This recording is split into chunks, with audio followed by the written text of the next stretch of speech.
Welcome to ரோலி studio. இன்றைக்கி நம்ம ரொம்ப அழகான காம்பினேஷனில் இருக்கிற ஒரு சாரியோட ப்ளவுஸை பார்க்க போகிறோம். சாரீ வந்து நேவி ப்ளூ கலர், ப்ளவுஸ் வந்து க்ரீன் கலரில் கொடுத்துருக்காங்க. இப்போ நீங்கள் பார்க்குற இந்த டிசைன் தான் நான் உங்களுக்கு எப்படி பண்ணுறதுன்னு செஞ்சு காமிக்க போகிறேன். ரொம்ப பிடிச்சிருந்தது இந்த டிசைன். எனக்கு சாரியில் இருக்க கலர் கரெக்டாக யூஸ் ஆச்சு. ப்ளவுஸில் லிமிட்டான டிசைன், ரொம்ப சிம்பிளாகவும் இல்லை, ஓவர் கிராண்டாகவும் இல்லை, அந்த மாதிரியான ஒரு டிசைன். இதுதான் நான் பண்ண போகிற சாரீ. இந்த சாரியில் பார்த்திங்கன்னா மிரர் ஒர்க் பண்ணியிருக்காங்க. நிறைய டைமண்ட்ஸ் க்ரீன் அண்ட் ரெட்டில் இருக்குது, அண்ட் கோல்டன் ஃப்ளவர்ஸ் நடுவில் எல்லாமே மிரர்ஸ் அண்ட் க்ரீன் கலர் பார்டரில் சூப்பராக அமைஞ்சிருக்கு. சாரியோட பாடி முழுக்க ரெட் கலரில் எம்ப்ராய்டரி, நல்ல டென்ஸ் எம்ப்ராய்டரி போட்டிருக்காங்க. நடுவில் ஒரு குட்டியாக டைமண்ட் மிரர். ஸோ ரொம்ப கிளிட்டரியாக இருந்தது சாரீ, அண்ட் டீசெண்டாகவும் இருந்தது. அந்த க்ரீன் பார்டர் பாருங்கள், அந்த கிளாத் என்ன ஷைன் அடிக்கிறதுன்னு அது இன்னும் கொஞ்சம் சாரியை ரிச் ஆக்கிடுச்சு. ப்ளவுஸ் பார்த்திங்கன்னா இதுக்கு க்ரீன் கலரில் கொடுத்துருந்தாங்க. ஸோ நான் இப்போ தான் பிரிக்கிறேன் சாரீ. சூப்பர். பட் இந்த க்ரீன் கலர் ப்ளவுஸ் பார்த்திங்கன்னா அந்த பார்டர் இருந்த ஷைனிங் அதே கிளாத் கிடையாது. ஸோ பார்டர் அடியில் தைச்சிருக்காங்க. செல்ஃபாக இருந்தாலும் ரொம்ப அழகாக இருக்குது பார்க்க. அந்த க்ரீன் கிளாத், ப்ளவுஸ் இருக்க க்ரீன் கிளாத் கொஞ்சம் ஷைனிங் கம்மியானது, பட் ரொம்ப அழகாக இருந்தது பார்க்க. இப்போ நான் கொஞ்சம் தூரத்துக்கு அழகாக ஒரு லைன் போட்டுக்கிறேன். அந்த லைன் எதுக்குன்னா ஸ்லீவுக்காக, எல்போ ஸ்லீவ் கூட பண்ணிக்கலாம். அந்த மாதிரி லாங்காக விட்டு தான் நான் போட போகிறேன். ஏன்னா இது பெருசாக இருக்குது கிளாத்து. நீங்கள் ஸ்லீவுக்கு இவ்வளோ இடம் விட்டிங்கனாலும் நல்லாவே உங்களுக்கு கட் பண்ண முடியுது ப்ளவுஸை. இப்போ மார்க் பண்ணலாம் வாங்க. இதுதான் நான் வச்சுருக்க ட்ரேசிங் ஷீட்டு. இது வந்து என்னோடய ப்ளவுஸோட ட்ரேஸு. கிட்டத்தட்ட ஒரு 10 to 12 இயர்ஸாக நான் இதை தான் யூஸ் பண்ணுறேன். பானைக்கு வச்சு ட்ரா பண்ணிவிட்டேன். அதில் எப்படி பானைக்கு வரைஞ்சிட்டு என்ன மாதிரி எனக்கு நெக் வேணுமோ மேலே சாக்கில் ட்ரா பண்ணிப்பேன். நான் ஸ்டிச் பண்ணியிருக்க எல்லா ப்ளவுஸோட நெக் டிசைனும் கொஞ்சம் இதில் கிறுக்கி வச்சுருப்பேன். பார்த்தா ரொம்ப இழைஞ்சி போகிற மாதிரி இருக்குது, அந்த மாதிரி இருக்குது அந்த பீஸு. இப்போ பாருங்கள், நான் பானைக்கு அழகாக ட்ரா பண்ணிவிட்டு அதுக்கப்புறம் எனக்கு என்ன நெக் வேணுமோ அந்த பாவை ஒரு மார்க்காக வச்சு தான் நான் ட்ரா பண்ணுவேன். ஸோ அழகாக வந்துடும். இது வந்து அதை சுற்றி கொஞ்சம் அவுட்டர் லைன் போடுறேன் பாருங்கள். இந்த மாதிரி நான் நார்மல் மிஷினில் எம்ப்ராய்டரி போடுறது ஏற்கனவே ஒரு வீடியோ, ஒரு காட்டன் சாரிக்கு போட்டிருக்கேன். பட் இது வந்து அதுலேருந்து ரொம்ப டிஃப்ரெண்ட்டாக இருக்கும். இது இந்த சாரீக்கு ஏற்ற மாதிரி கொஞ்சம் கிளிட்டரியாகவும் இருக்குது, நார்மலாகவும் இருக்க மாதிரி இருக்கும். அந்த மாதிரி ஒரு ஹைப்ரிட் டிசைன் இது. இப்போ நான் அதுக்கு மேலே இன்னொரு குட்டி லைனும் வரைஞ்சிருக்கேன் பாருங்கள். இப்போ எம்ப்ராய்டரி த்ரெட் 3 கலர்ஸ் எடுத்துட்டுருக்கேன். இந்த சாரியில் இருக்கிற ரெட்டு, க்ரீன், நேவி ப்ளூ எல்லாமே கிடச்சிது. மெட்டீரியல் கிடச்ச உடனே தான் ஆக்சுவலி இந்த டிசைன் நான் ஓகே பண்ணேன். இது கோல்டனில் பாலிஷ் பண்ண குந்தன் ஸ்டோன்ஸ், கொஞ்சம் கம்மும் ஸ்கொயரில் மிரர்ஸும் எடுத்துட்டுருக்கேன். அந்த ஸ்கொயர் மிரர்ஸ் தான் இதுக்கு சாரியோட மேட்ச் பண்ணி விட போகுது நமக்கு. இப்போது இந்த 2 லைன் எதுக்குன்னா, ஒரு லைன் லாங்காகவும் ஒரு லைன் ஷார்ட்டாகவும் நெக் லைன்லேருந்து நான் ட்ரா பண்ண போகிறேன். அதுக்காக வரைஞ்சிட்டுருக்கேன். இப்போ நான் மேலே ஃபஸ்ட்டு வரைஞ்சிருக்க குட்டி நெக் பார்த்திங்கன்னா கட் பண்ணுற லைன், அதுலேருந்து கொஞ்சம் கீழே தான் நாம் ஸ்டிச் போடுவோம். அங்கே தான் மடிப்போம் ப்ளவுஸை. ஸோ ஃபினிஷ் பண்ணும்போது அழகாக வந்து நிற்கும் அது. இப்போ ஒரு லைன் லாங்காக போட்டுட்டு ஒரு லைன் ஷார்ட்டாக போடுறேன். திருப்பி நெக்ஸ்ட்டு லைன் லாங்காக போடுறேன். இந்த லாங் லைனுக்கும் ஷார்ட் லைனுக்கும் இருக்க டிஸ்டன்ஸ் வந்து எப்படி ஃபிக்ஸ் பண்ணுறேன்னா, நம்ம குந்தன் ஸ்டோன் வச்சுருக்கோம் இல்லையா, அது அங்கே ஒட்ட போகிறோம். அந்த குந்தன் ஸ்டோனோட லென்த் எவ்வளோன்னு எனக்கு தெரியும் பார்த்ததுனால. அதனால் அந்த அளவுக்கு ஃபஸ்ட்டு ஃபிஷ் போன் மாதிரி ஒன்று வரைஞ்சிட்டு, ஸோ இவ்வளோ கேப்பில் தேவைப்படுதுன்னு மைண்டில் வச்சுட்டு அப்புறம் ட்ரா பண்ணுறேன். நீங்களும் எந்த ஸ்டோன் வாங்குறீங்களோ அந்த திக்னஸ்க்கு கேப் வர மாதிரி விட்டுட்டு பண்ணுங்கள். எல்லாத்துக்கும் தேவையில்லை, ஒன்லி லாங் லைன்ஸுக்கு மட்டும். ஷார்ட் லைனில் நம்ம எதுவும் ஒட்ட போகிறது கிடையாது. பட் ஈக்குவல் டிஸ்டன்ஸில் கடைசி வரைக்கும் வரைஞ்சிருங்க. திரும்பும் போது கொஞ்சம் இந்த பெண்ட் வர இடத்துல பார்த்து ட்ரா பண்ணுங்கள், கேப் கரெக்டாக வர மாதிரி.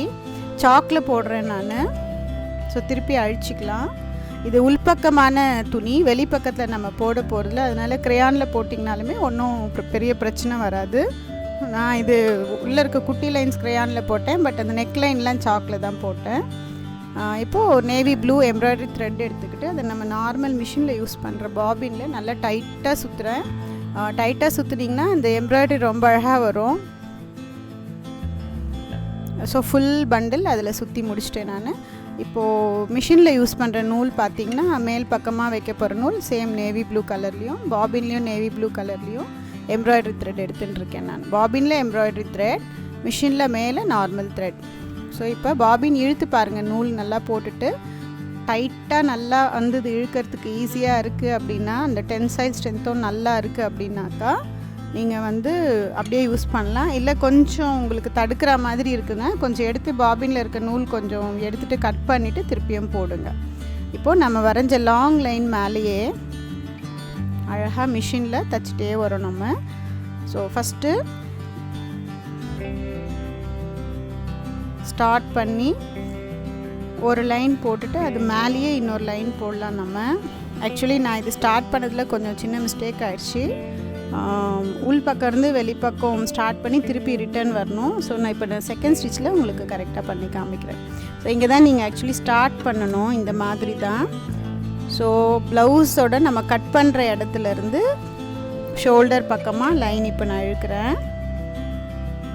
ஸோ ஒன் டைம் இழுத்துட்டு கிளாத்தை திருப்பி அந்த லைன் மேலேயே ரிவர்ஸில் இன்னொரு முறை வரும். ஃபஸ்ட்டு லைனே ஆக்சுவலி நான் இப்படி தான் பண்ணியிருக்கணும், பட் பழக்கத்தில் அந்த பக்கம் இருந்து ஸ்டார்ட் பண்ணி போயிட்டேன். அது லாஸ்ட்டாக எண்ட் பண்ணும்போது நம்ம அது மேலே இன்னொரு ஸ்டிச் போட்டுக்கலாம். இப்போ பாருங்கள், திருப்பிட்டேன். திருப்பி இதே மாதிரி ஆல்டர்னேட்டில், ஏன்னா குட்டியாக போட்ட லைனுக்கு ரெட் கலர் த்ரெட் போட போகிறேன் நான். லாங்காக போட்ட லைனுக்கு மட்டும்தான் நேவி ப்ளூ. ஸோ ஒரு லைன் விட்டு ஒரு லைன் லாங்காக வர லைன்ஸ் எல்லாத்துலேயும் இதே மாதிரி நேவி ப்ளூ அழகாக ஃபார்வர்ட் ரிவர்ஸ்னு எடுத்து ஃபுல் நெக்குக்கு முடிக்கிறோம்.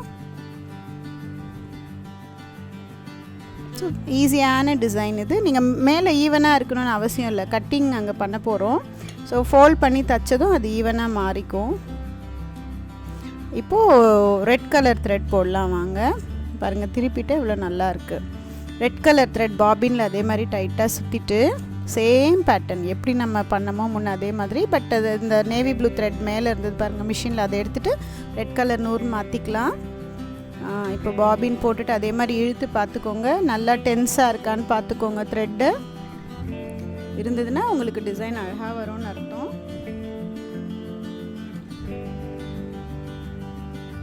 இப்போ அதே மாதிரி நான் வந்து நேவி ப்ளூவில் என்ன பண்ணணும் அதே வேலை பாருங்கள், மிஷினோட உள்ளேருந்து இப்போ கரெக்டாக ஸ்டார்ட் பண்ணியிருக்கேன். ஒரு லைன் போட்டுட்டு அதுலேயே ரிவர்ஸில் இன்னொரு லைன் வரும். இதுவும் அதே மாதிரி ஆல்டர்னேட் தான். அந்த நேவி ப்ளூ லைனை விட்டுட்டு அடுத்தது ஒரு குட்டி லைன் வரைஞ்சிருக்கோம் பாருங்கள், அதில் ரெட் எடுத்துகிட்டு வர போகிறோம். சூப்பர், ஈஸியான வேலை. ப்ளூ 10 மினிட்ஸ், ரெட் 10 மினிட்ஸ் ஆகும், அவ்வளோதான். அதுக்கப்புறம் நம்ம ஸ்டிச் பண்ணுறது, ஸ்டிக் பண்ணுறது, அந்த வேலையெல்லாம் சேர்த்து பார்த்திங்கன்னா ஒரு மிச்சம் இருக்குது 20 மினிட்ஸ். ஈஸியாக முடிஞ்சிடலாம் 1 ஹவருக்குள்ளே. இது சூப்பர் டிசைனர் ப்ளவுஸாக மாறிடும். நம்மளே பண்ண போகிறோம் நம்ம கையால், அது ஒரு பெரிய சந்தோஷம். அப்புறம் டைம் இருக்கும் போது ஸ்டிச் பண்ணிக்கலாம். ஸ்டிச்சிங் ஒரு 1 ஹவர் ஆகும், அவ்வளோதான். இது நீங்கள் வெளியெல்லாம் கொடுத்து பண்ணிங்கன்னா பயங்கர காஸ்ட்லியாக ஸ்பெண்ட் பண்ணுற மாதிரி இருக்கும் உங்களுக்கு, பட் ஈஸியான வேலை. இதே மாதிரி நான் ஃப்ரண்ட்லேயும் போட்டுடுறேன். 4 லைன் வரைஞ்சிருக்கேன் பாருங்கள். ஒன்று கட்டிங் லைன், இன்னொன்று ஸ்டிச் பண்ணால் திரும்புகிற லைன், அதுக்கப்புறம் குட்டி லைனுக்கு ஒன்று, பெரிய லைனுக்கு ஒன்றுமா 4 லைன் போட்டிருக்கேன். அழகாக சேம் கேப்பில் ஸ்மால் அண்ட் பிக் லைன் வரைஞ்சிட்டேன். இது பாருங்கள், இந்த பக்கம் திருப்பினதும் எவ்வளோ திக்காக அழகாக இருக்குது. இப்போ உங்களுக்கு ஈவனாக இல்லாமல் தெரியல இந்த பக்கம். ஆக்சுவலி அதெல்லாம் நம்ம கட் பண்ணி உள்ளே திருப்ப போகிறோம். இப்போ நான் சாக் பீஸ் போடுற லைன் தான் வந்து உங்களுக்கு பார்டர் லைன். அங்கேருந்து தான் நமக்கு வெளியே நெக்கு தெரியும். என்னால் உங்களுக்கு அது தச்சு காமிக்க முடியல. நான் கிளாத்தில் பண்ணவே, ஸ்டிச் பண்ணதுக்கப்புறம் பண்ணால் இது ரொம்ப அழகாக காமிக்கலாம். மேலே அழகாக பைப்பிங், அந்த சாரியோட நேவி ப்ளூவில் பைப்பிங் போட்டுட்டிங்கனாலோ இல்லை கோல்டனில் பைப்பிங் கொடுத்திங்கனாலோ இதோட லுக்கே வந்து மாறிடும். இப்போ நான் சாக் பீஸ் போடுற இடம் தான் உங்களுக்கு நெக்லைன் அழகாக ஸ்டார்ட் ஆக போகிற இடம். எவ்வளோ அழகாக இருக்குது பாருங்கள். இப்போ கொஞ்சம் அடிஷன்ஸ் கொடுக்கலாம் வாங்க. நம்ம வாங்குகிற ஃப்ளாட்டாக அந்த மிரர் பிளேட்ஸ் மாதிரி இப்போ கோல்டன் கலர்லேயும் வருது. அந்த ஃப்ளாட் பிளேட்ஸ் கொஞ்சம் வாங்கியிருக்கேன். அதை வந்து நான் நேவி ப்ளூ எண்ட் ஆகுது பாருங்கள், அந்த இடத்துலலாம் ஸ்டிக் பண்ணி விட போகிறேன். அது மேலே அந்த கரெக்டாக பிளேட்டுக்கு சைஸ் மேட்ச் ஆகிற மாதிரி ஃப்ரேமும் வாங்கியிருக்கேன், ரவுண்ட் ஃப்ரேம். அந்த ஃப்ரேமை ஒட்ட போகிறோம். அந்த ஃப்ரேமில் உங்களுக்கு ஹோல்ஸ் இருக்குது. அந்த ஹோல்ஸில் போட்டு கோல்டன் த்ரெட் வச்சு நல்லா தச்சு விட்டுட்டிங்கன்னா நல்லா டைட்டாக நின்றுக்கும் ப்ளவுஸு. வாஷ் பண்ணாலுமே அதெல்லாம் ஒன்றுமே ஆகாது. ஸோ இதுதான் நான் சொன்ன மிரரோட ஃப்ரேம். 2 சைட்ஸ் ஹோல்ஸ் இருக்குது, அதில் கம் போட்டு ஒட்டிடுறேன். நல்லா கம் ட்ரை ஆனதும் நீடில் வச்சு ஸ்மால் சைஸ் நீடில் 0 சைஸ் வச்சுக்கோங்க. அழகாக கோல்டன் த்ரெட்டில் தச்சு விடுங்க. பாருங்கள் ஃபுல்லாக ஒட்டிட்டதும் எவ்வளோ அழகாக இருக்குது பார்க்குறதுக்கு. இப்போ குந்தன் ஸ்டோன்ஸ் யூஸ் பண்ணலாம் வாங்க. கோல்டனும் இருக்குது சாரியில், அதுக்கு சப்போர்ட் பண்ணுற மாதிரி நம்ம குந்தன் ஸ்டோனும் ஒட்ட போகிறோம். நான் வந்து கொஞ்சம் அந்த லீஃப் சைஸ்லேயே ஷேப்லேயே கொஞ்சம் குந்தன் ஸ்டோன்ஸ் வாங்கியிருக்கேன். லாங்காக இருக்க நேவி ப்ளூவில் ஒரு 3 லீவ்ஸ் வைக்கிற மாதிரி வருது. ஷார்ட்டாக இருக்கிறதுல 2 பிளேசஸில் தான் வைக்கிற மாதிரி வருது. ஸோ இந்த மாதிரி கம் போட்டுட்டு அதில் ஒரு டூத் பிக்கில் நம்ம ஒட்ட போகிறோம் பிடிச்சி அந்த குந்தன் ஸ்டோன்ஸை. முன்னெல்லாம் நான் இதுக்கு பிளெண்ட் பென்சில் யூஸ் பண்ணுவேன். இப்போ டூத் பிக் அதை விட கம்ஃபர்டபுளாக இருக்குது.